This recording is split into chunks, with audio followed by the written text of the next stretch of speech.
네, 펀드 운용 전략 두 번째 시간 주식 부분에 대해서 알아보도록 하겠습니다.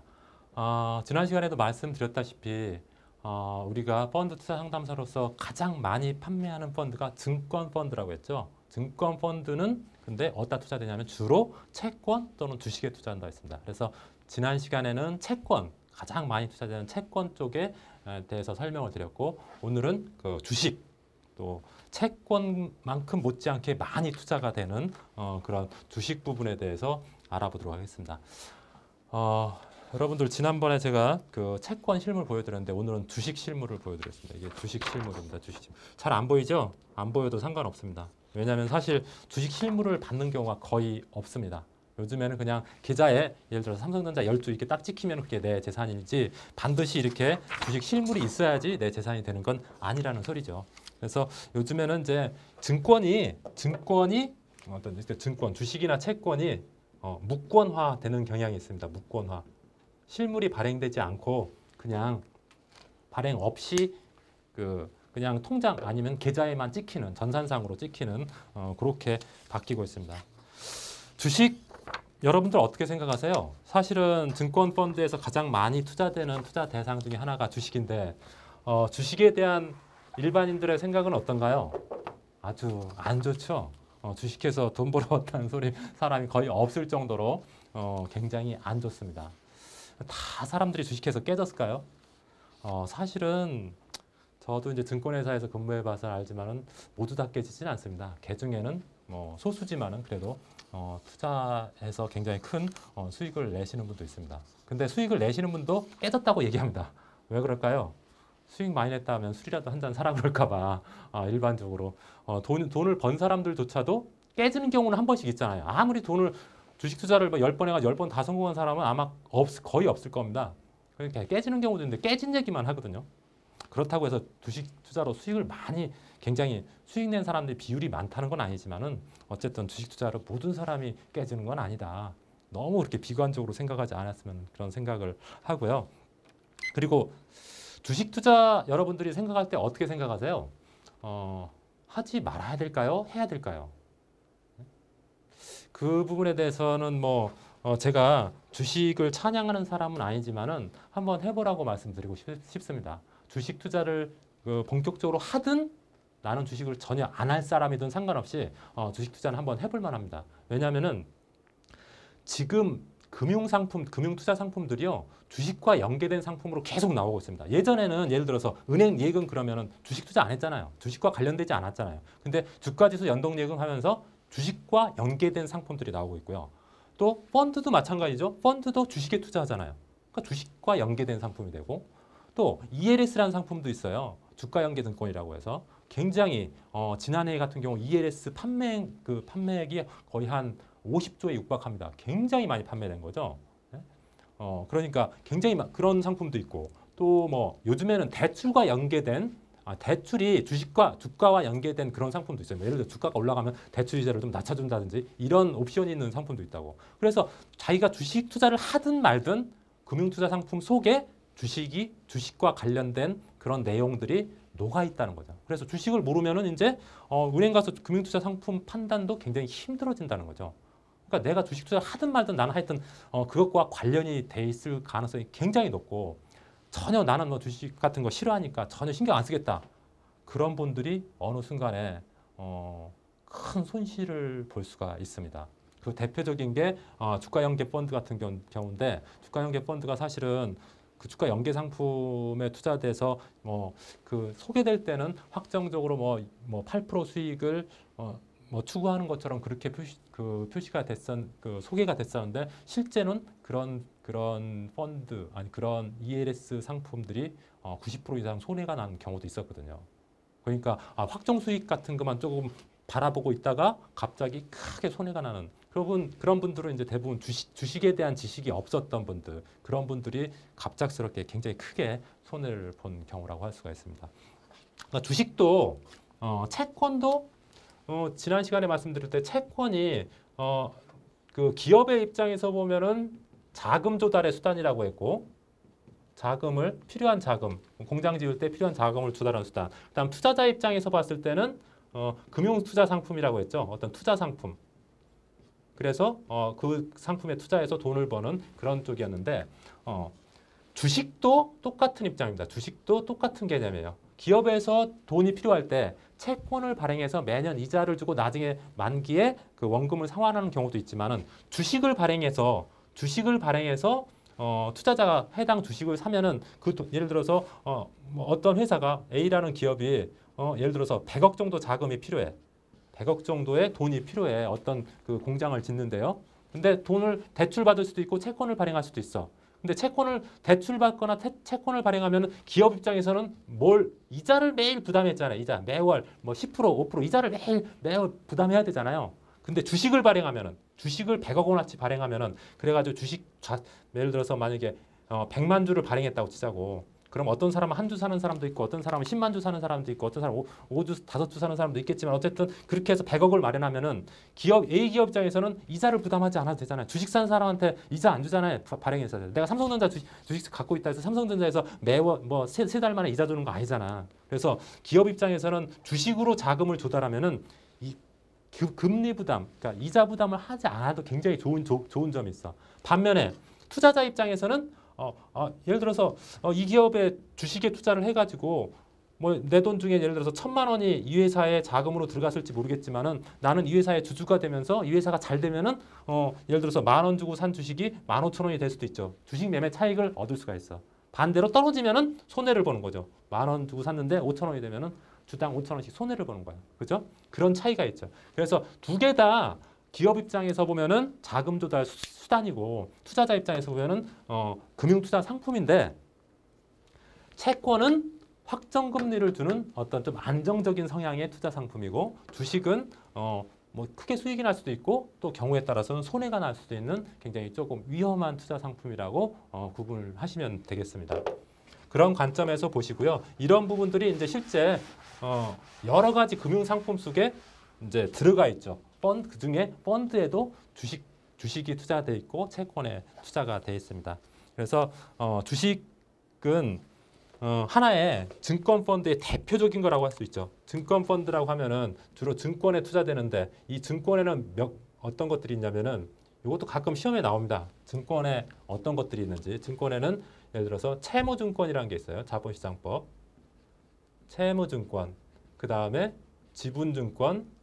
그 다음에 수익증권. 그 다음에 파생결합증권. 그 다음에 증권예탁증권. 그 다음에 투자계약증권. 우리 법상 증권은 요 6가지가 있습니다. 6가지가 있는데 사실은 이건 법적인 용어고요. 실제로 우리는 이런 말을 안 쓰죠.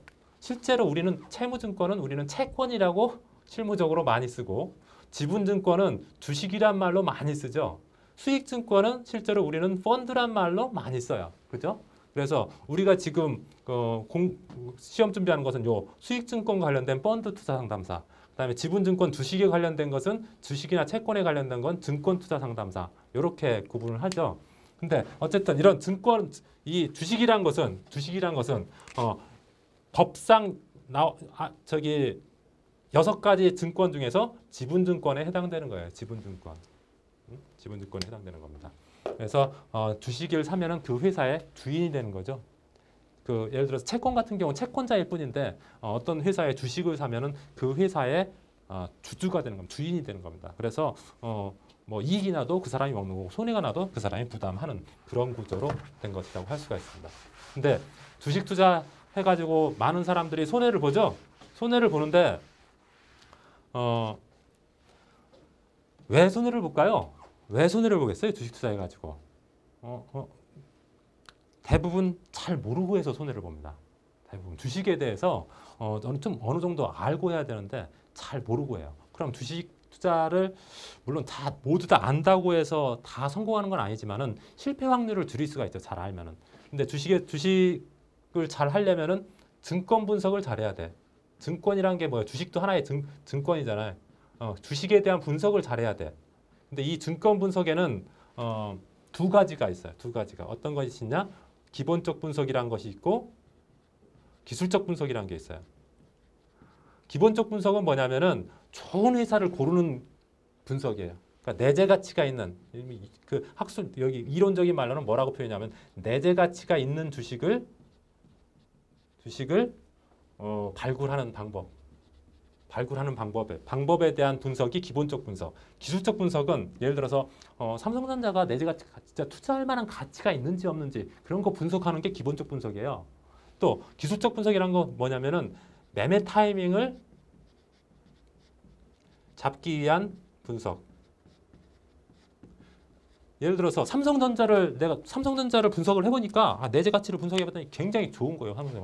성장성도 좋고 재무 비율도 좋고 현금도 많고 앞으로 계약도 많이 하고 있어서 앞으로 그 매출도 늘어날 것 같고 여러 가지가 좋아. 근데 삼성전자를 아무 때나 사면 수익이 나나요? 어떤 사람은 삼성전자를 샀는데도 손해가 나는 경우가 있죠. 그것은 뭐냐면은 매매 타이밍을 잘못 잡은 거예요. 매매 타이밍을 잘못 잡은 거예요. 그런 매매 타이밍을 잘 잡기 위해서 공부해야 되는 게 기본적 분석이거든요. 그래서 이번 시간에는 기본적 분석과 기술적 분석에 대해서 좀 본격적으로 알아보도록 하겠습니다. 첫 번째 기본적 분석에 대해서 한번 알아보겠습니다. 기본적 분석은 뭐냐면 좋은 종목, 그러니까 내재 가치 있는 종목을 고르는 방법과 관련된 분석 방법이에요. 공부 방법이에요.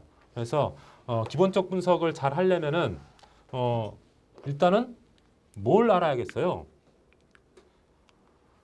지금 경제가 좋은지 나쁜지, 예? 경제 분석을 해야 돼. 말이 너무 딱딱하죠? 지금 예를 들어서 경기가 좋은지 나쁜지, 예를 들어서 뭐 원자재 가격이 올라가고 있는지 떨어지고 있는지, 이자율이 떨어지고 있는지 올라가고 있는지 이런 그 경제 분석을 해야 돼. 경기가 안 좋을 때 주식 투자하면은 돈을 벌겠어요? 떨어지겠어요? 떨어지겠죠. 그래서 경제 분석을 먼저 하고 그 다음에 예를 들어서 경기가 괜찮아. 예를 들자면 괜찮다. 그러면은 산업 분석을 해. 산업 분석. 예를 들어서 괜찮은데 어느 쪽이 어떤 쪽 산업이 괜찮냐? IT 쪽이 좋은지 아니면 소비재 쪽이 좋은지 아니면 의약품 그 제약 쪽이 좋은지 그런 것을 판단해요. 그 다음에 그게 만약에 IT 쪽이다. 그럼 IT 중에서 어떤 기업이 좋냐? 예를 들어서 IT 쪽에 삼성전자가 좋다. 그럼 삼성전자를 한번 분석해 보는 거죠. 그렇게 해서 종목을 선택해.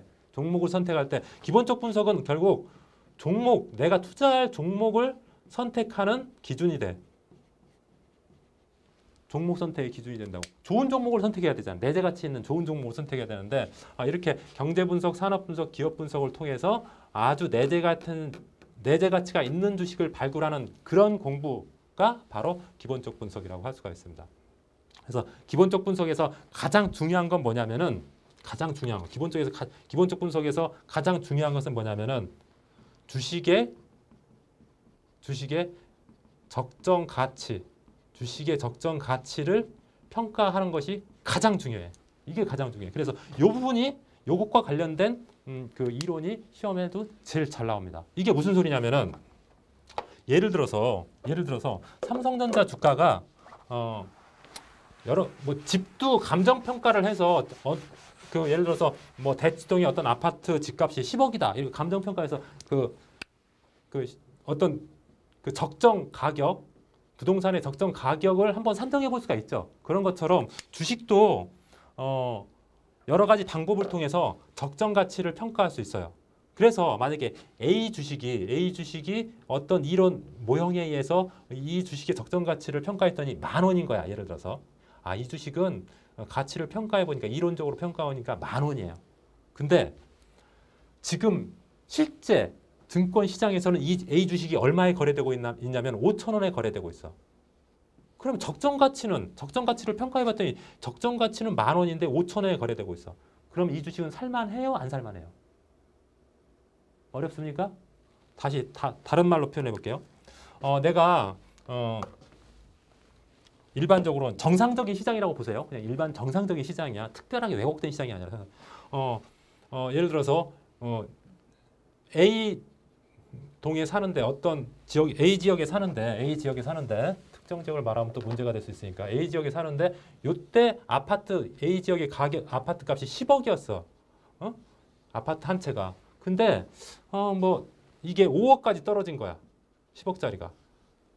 원래 적정 가치 평가했을 때 적정 가치는 10억으로 나오는데 5억으로 했어요. 그러면은 이게 저평가된 건가요? 고평가된 건가요? 시장에서. 저평가된 거죠. 저평가. 10억짜리가 5억에 지금 거래되고 있으니까. 그러면 이런 아파트는 살만하겠죠. 시장이 정상적이라고 하면은. 그죠? 그래서 이 주식의 적정 가치를 평가한다는 것은 근데 만약에 이 10억짜리가 예를 들어서 만약 20억이 됐다고 치자고 20억. 적정 가치가 10억인데 시장에서 20억에 거래돼. 그러면 여러분 사겠어요, 안 사겠어요? 안 사죠. 왜냐하면 적정 가치가 10억짜리인데 시장에서는 20억까지 거래된다는 것은 거품이 있다는 거잖아. 그죠? 거품이 있다는 거야. 그래서 안 사. 주식으로 바꿔서 말하면은 주식이 지금 10,000원짜리야. 10,000원짜리인데 적정 가치를 평가해 봤더니 어떤 이론에 의해서 적정 가치를 평가해 봤더니 이 주식은 한 10,000원 정도가 적당한 가격이야. 근데 지금 5,000원에 거래돼 있어. 그러면은 이게 저평가가 되고 있는 거죠. 10,000원짜리 주식이 5,000원에 거래되고 있으니까 저평가되니까 이 주식은 살만한 주식이다. 다른 말로 표현하면은 내재 가치가 있는 주식이다. 이 종목에 투자할 만한 주식이다. 이렇게 표현할 수가 있죠. 근데 이 회사의 주식 적정 가치를 평가했더니 10,000원인데 현재 주식 시장에서 얼마에 거래되고 있냐면 예를 들어서 2만 원에 거래되고 있어. 그러면은 이 주식은 저평가된 거야, 고평가된 거야? 고평가된 거지. 원래 적정 가치는 10,000원인데 2만 원 거래됐으니까 거품이 있는 거야. 10,000원만큼 거품이 있는 거야. 그래서 이것은 투자할 만한 내재 가치가 있다, 없다? 없죠. 내재 가치가 없지. 내재 가치가 10,000원인데 지금 2만 원에 거래되니까 투자할 만한 가치가 없잖아. 이런 종목은 선택할 가치가 없다. 그래서 어떤 주식의 적정 가치를 평가해가지고 이 적정 가치하고 지금 주식시장에서 오늘도 지금 막 주식이 왔다 갔다 하잖아. 오늘 시장에서 시장가하고 비교를 해서 이 적정 가치가 더 높으면은 시장가가 저평가된 거고 적정 가치가 10,000원인데 시장에서 지금 5,000원이면은 이건 저평가된 거라고 생각해서 이것은 살만한 내재 가치가 있는 거죠. 내재 가치가 있는 거고. 적정 가치가 예를 들어서 10,000원인데 시장에서 시장가가 더 높아. 시장은 2만 원에 거래되고 있어. 적정 가치는 10,000원인데. 그럼 이것은 고평가돼 있죠. 고평가돼 있어서 이건 살만한 가치가 없어. 왜? 이건 거품이니까. 그래서 이것은 내재 가치가 없다고 표현을 해. 그래서 이런 판단을 하려면은 기업의 적정 가치를 평가하는 방법을 알아야 되잖아요. 그죠? 그래서 이런 것들이 이제 시험에 잘 나온다는 소리죠. 그래서 중요하게 그 기업의 어떤 적정 가치를 평가하는 그 이론에 대해서 알아보도록 하겠습니다. 그 이론 중에 대표적인 것이 정률 성장 모형, 그러니까 PER 모형, PBR 모형이 있습니다. 그런 부분에 대해서 좀 더 자세하게 알아보도록 하겠습니다. 정률 성장 모형이란 것은 뭐냐면은 일반적으로 괜찮은 기업이라면은 계속 성장하겠어요? 아니면 계속 성장이 점점 둔화되겠어요? 성장하겠죠. 근데 어떻게 성장하냐? 정률, 매년 예를 들어서 5%씩. 금년에도 5% 성장하고 내년에도 5% 성장하고 내후년에도 5% 성장하고 이렇게 정률 성장한다고 가정했을 때 시장이 사실은 기업이 어떻게 성장할지는 모르잖아요. 금년에 5% 올라갈 수도 있고 내년에는 3% 올라갈 수도 있고 그 다음에는 7% 올라갈 수도 있는데 그렇게 조건을 달리하면은 기업 주가를 판단하기가 너무너무 힘든 거야. 변수가 너무너무 많아서. 그래서 정률 성장한다고 가정했을 때 그 정률 성장모이랑 정률 성장한다고 가정했을 때 주식의 적정 가치는 어떻게 구하느냐? 적정 가치는 이런 문제예요. 근데 정률 성장 모형했을 때 주식의 적정 가치는 보통 책에서는 P라고 표현합니다. P. 적정 가치는 배당, D가 배당을 뜻해요. 배당. 그 다음에 K는 요구 수익률. 이건 요구 수익률. 그 다음에 G, 이건 그로스, 성장률을 뜻해. 성장률을 뜻해. 이 주식의 적정 가치는 배당에서 요구 수익률 마이너스 성장률을 나눈 거. 그러니까 배당에서 요것을 나눈 것이 주식의 적정 가치다. 시험에 만약에 나온다고 하면은 어떻게 나오냐면은 배당은 예를 들어서 1,000원이다. 주어져요. 이 주식 주어져. 그래서 요구 수익률은 예를 들어서 10%다. 성장률은 이 회사의 매년 성장률은 5%다. 그랬을 때 이 회사의 적정 가치는 이론적인 적정 가치는 얼마이냐? 이렇게 물어볼 수 있겠죠. 또는 적정 가치 값을 2만 원이라고 주어주고 요거 두 개를 주어주고 성장률을 구하라는 것도 문제를 낼 수가 있잖아요. 그래서 보면은 예를 들어서 만약 이렇다고 하면은 이게 10%에서 5% 빼면은 5%죠. 5%. 1000에서 5% 나누면은 주식의 적정 가치는 2만 원이 되는 거죠. 이렇게 적정 가치 배당 그 회사 배당 같은 경우는 그 재무제표에 나오거든요. 그리고 요구 수익률 어떤 그 투자자가 요구하는 수익률 자, 나 요만큼 됐으면 좋겠다 그런 거. 그다음 성장률도 매년 알아볼 수가 있겠죠. 그런 것을 이런 것이 이미 이제 뭐 증권사 이런 뭐 이렇게 자료에 보면 나와 있거든요. 거기다 대입해 가지고 이 회사의 적정 주가는 한 정률 성장 모형에 의한 경우 한 2만 원 정도 된다. 근데 만약에 주가가 지금 10,000원에서 거래되고 있다. 그러면은 이 회사의 적정 가치 2만 원인데 10,000원에 거래되고 있으니까 저평가됐네. 이건 내재 가치가 있는 종목이네. 이렇게 판단할 수가 있는 거죠. 그렇게 판단하는 게 기본적 분석이라는 겁니다. 그래서 여기서 또 한 가지 알아둬야 될 것은 뭐냐면은 시험에 이렇게도 나와요. 요구 수익률이 증가하면은 주식의 적정 가치는 올라가겠어요, 떨어지겠어요? 요 분모가 커지니까 요것은 떨어지겠죠. 그 다음에 요 부분 성장률이 올라가면은 적정 가치는 주가는 올라가고, 그 다음에 배당이 올라가도 주가는 올라가고, 이런 문제는 문제에서 다시 한번 다뤄보도록 하겠습니다. 이렇게 해서 이제 주식의 가치 평가를 하는 경우가 있고, 주가를 요런 산식에 의해서 주가 적정 가치가 이런 거라는 것을 판단하는 방법이 있고요. 그다음 두 번째는 PER 모형. PER 모형도 시험에 아주 잘 나오는 그런 모형인데 어떤 모양이냐면 주식의 가치를 어떻게 평가하냐면은 결국 이것은 주식의 가치를 평가하는 방법이에요. 방법 이론에 대한 건데 PER 모형이란 것은 PER이란 게 뭐냐면은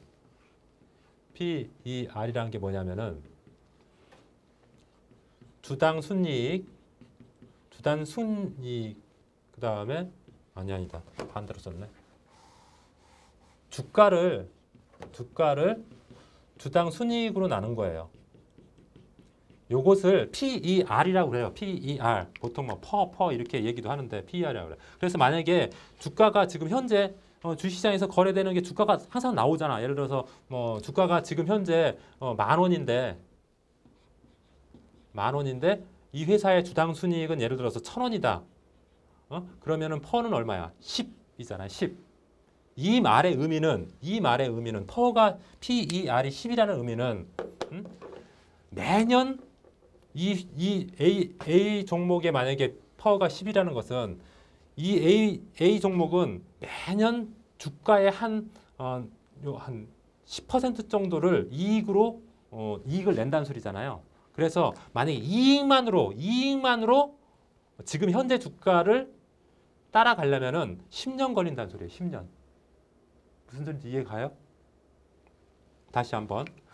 주가에서 주당 순이익을 나눈 것을 퍼라 그래요. PER이라고 그래요. PER인데 주가에서 주당 순이익 나게 10이란 것은 이 이익만으로 그 주가 원금을 찾기 위해서 10년 걸린다는 소리예요. 10년 걸린다는 소리하고 똑같은 말이에요.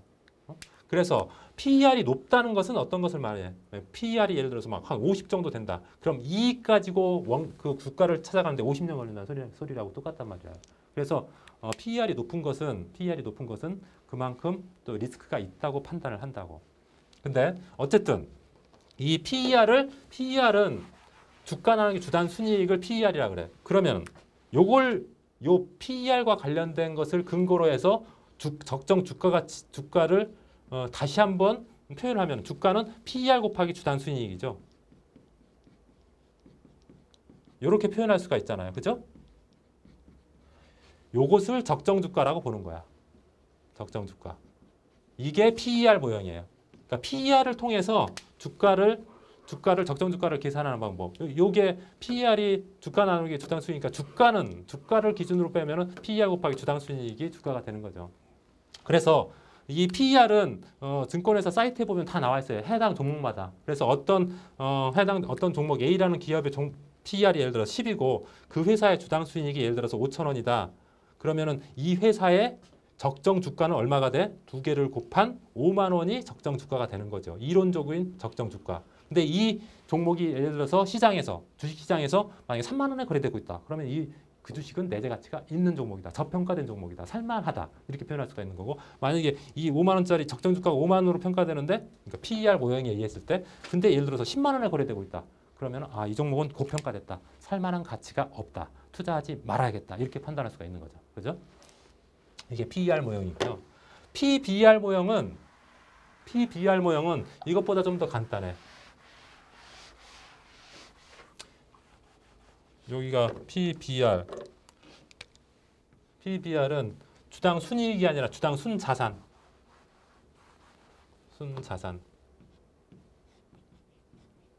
요게 PBR이에요. 주가에서 주당 순자산을 나눈 것이 PBR이에요. 그러면은 PBR 모형의 주가는 결국 어때요? 적정 주가는 얼마야? PBR 곱하기 주당 순자산이 되겠죠. 그래서 어떤 종목의 PBR이 예를 들어서 뭐 1인데 1.5라고 치자고 1.5고 주당 순자산이 예를 들어서 1,000이다. 그러면은 이 회사의 적정 주가는 15,000원이잖아요. 그죠? 15,000원인데 실제 증권시장에서는 예를 들어서 10,000원에 거래되고 있다. 그러면은 이거 적정 주가보다 더 낮게 저평가돼서 거래되고 있네. 사야겠다. 사고 싶다. 내재 가치가 있다. 이렇게 평가할 수 있는 거고 만약에 적정 주가보다 높게 한 2만 원에 거래되고 있다면 이거 너무 고평가됐네. 살 필요가 없겠네. 이런 종목은 관둬야겠다. 이렇게 판단할 수가 있는 거죠. 주식 투자에서 실패하는 대부분의 사람들은 왜 그래? 왜?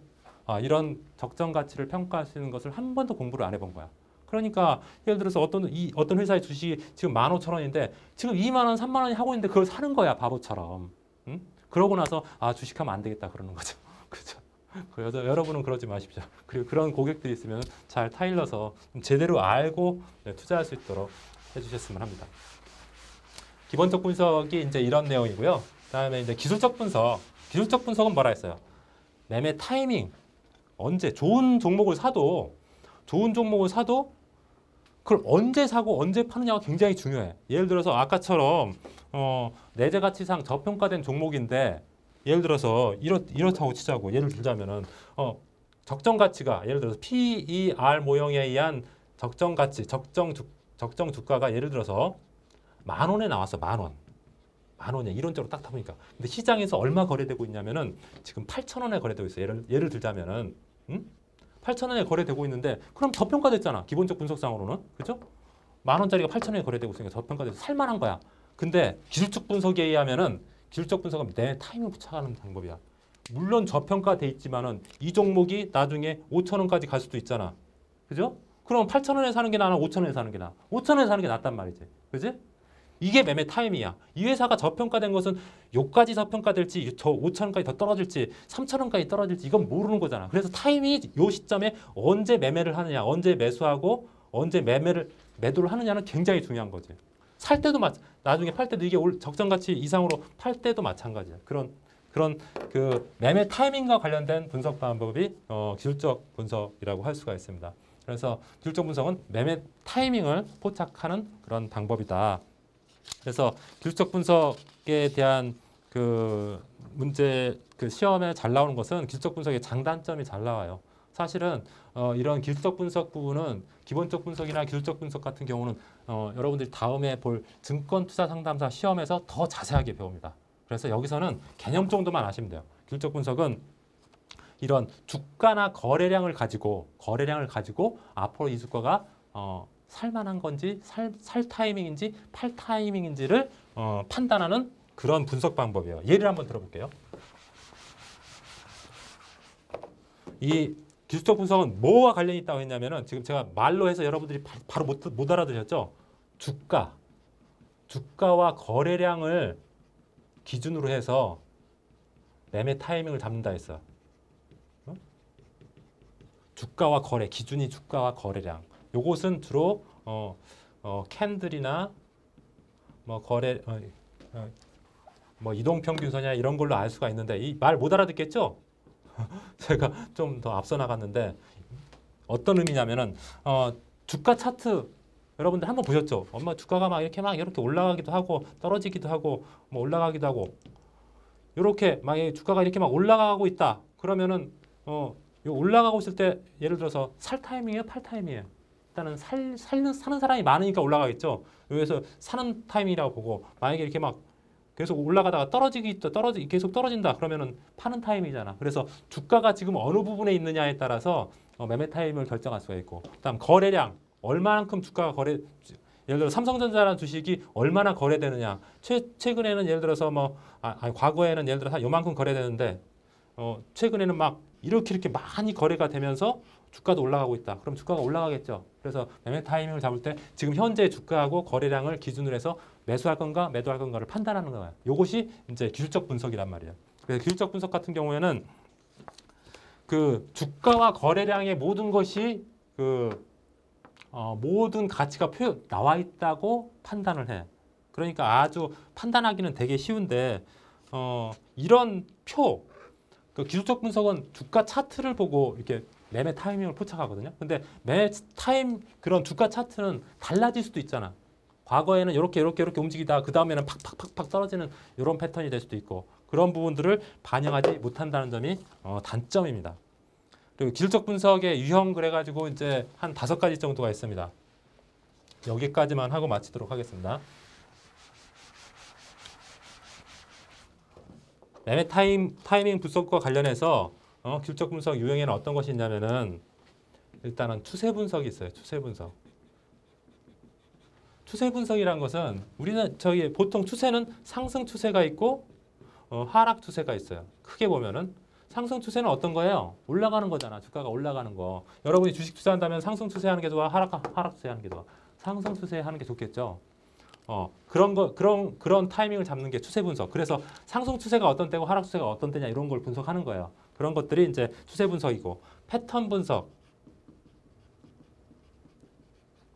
지표 분석, 그다음 목표치 분석, 뭐 심리 분석 이런 기술적 분석 방법들이 굉장히 나와 있어요. 근데 요 자세한 내용들은 증권 투자 상담사 공부하실 때 배우게 될 겁니다. 지금 여러분들은 펀드 투자 상담사 단계이기 때문에 지수적 분석의 유형에는 이런 것들이 있다. 이런 뭐 추세 분석, 패턴 분석, 지표 분석, 목표치 분석, 심리 분석을 통해서 뭘 한다? 주식의 매매 타이밍을 잡는다. 그런데 그 매매 타이밍을 잡는 기준이 되는 공부들이 추세 분석, 패턴 분석, 지표 분석, 목표치 분석, 심리 분석 등이 있다. 이렇게 정리를 하시면 될 것 같습니다. 그래서 펀드 운용과 관련된 가장 많이 투자되는 채권과 주식에 대한 기본적인 내용에 대해서 아주 간단하게 설명해 드렸습니다. 사실은 이 하나의 주식 하나만 가지고도 굉장히 많은 것을 공부를 해야 되는데 펀드 투자 상담사에서는 사실은 이 주식 부분에 대해서 이렇게 구체적으로 들어갈 필요까지는 없을 것 같고요. 어떤 투자 수단으로서의 주식, 그 다음에 주식의 기본적 분석이나 기술적 분석의 기본적인 내용들에 대해서 좀 아시면 될 것 같습니다. 그리고 좀 구체적인 부분은 그 문제 풀이 과정에서 좀 깊숙하게 들어가서 공부하도록 하겠고요. 주식 채권 부분은 펀드 운용과는 직접적인 관련은 없는데 펀드 운용과 관련된 그 기본적인 지식 차원에서 이제 시험에 나오고 있습니다. 그래서 깊숙하게 들어간 것보다는 개념 중심, 어떤 장단점이나 특장점, 특징 이런 것들을 중심으로 공부하면은 좋은 점수를 얻을 수 있을 것이라고 생각합니다. 수고하셨습니다.